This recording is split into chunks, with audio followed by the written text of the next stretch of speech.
Can you dig it, you sucker?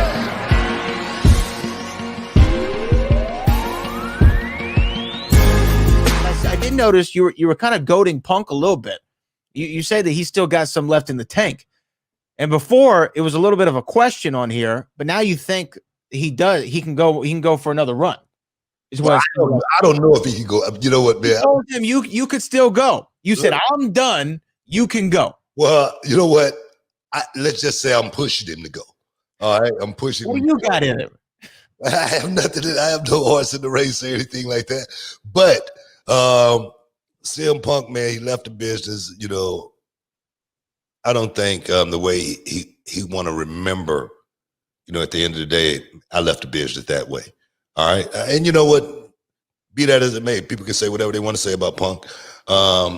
He was a big asset to the business, you know, and he was hot. He was red hot when he walked away from this thing. You don't ever, want to think that that's the way you walked away from the game. One of the reasons why I'm so glad I came back to WWE is because leaving on that King Booker run, it just would have been, unjust to walk away from the business like that and never touch it again. You know, CM Punk's been out of the business now, what, 7 years? Yeah. And not to have had, a taste to, get back in the ring.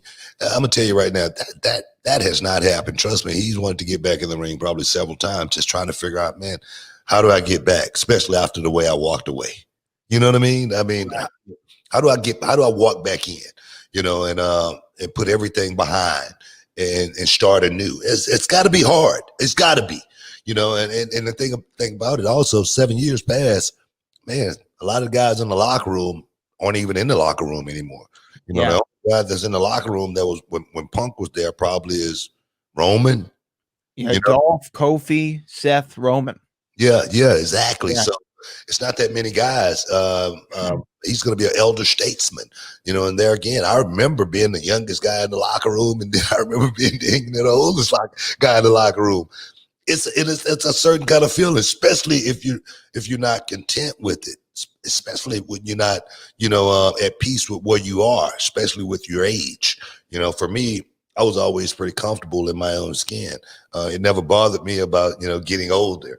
I always say, man, every year I get older, I just know I'm still here. It's a celebration, baby. Let's go drinking. But now Punk, he still has a lot to offer, I think.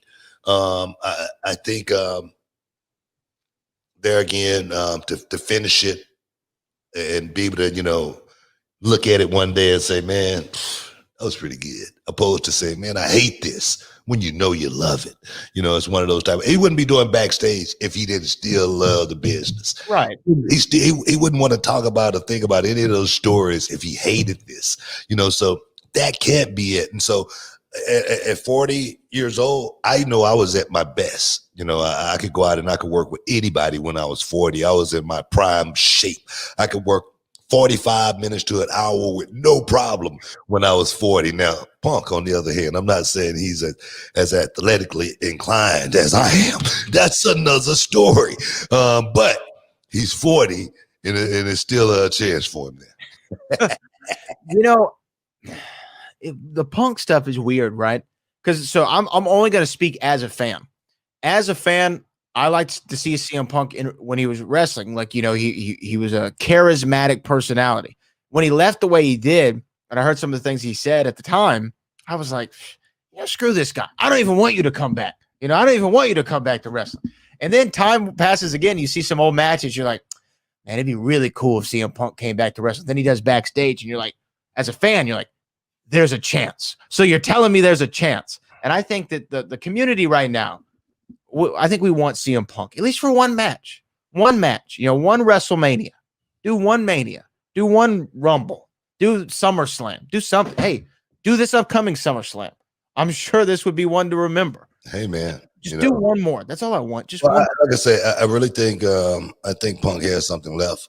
It's going to be on his own terms.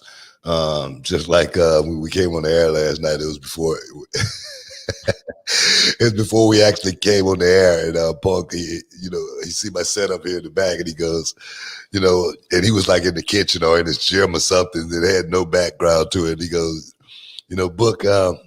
Everybody don't have a nice studio like you. I go, well, it ain't because you ain't got the money. So, yeah, man, I like working with Punk. I did notice that. I'm like, why is Book the only one with a microphone? Hey, man, I'm professional, man. I'm professional, man. But no, I like working with Punk, man. Even, jigging at him. Who would you, though, on the current roster, NXT included, AEW included, doesn't matter. Who would you think would be a good matchup for Punk right now? Like, who is somebody you're like, man, that'd be pretty cool? Because I got an answer. Well, it's only, one or two guys for me. One of them is AJ, of course. AJ can go out and, get everything out of Punk, that Punk will be looking for.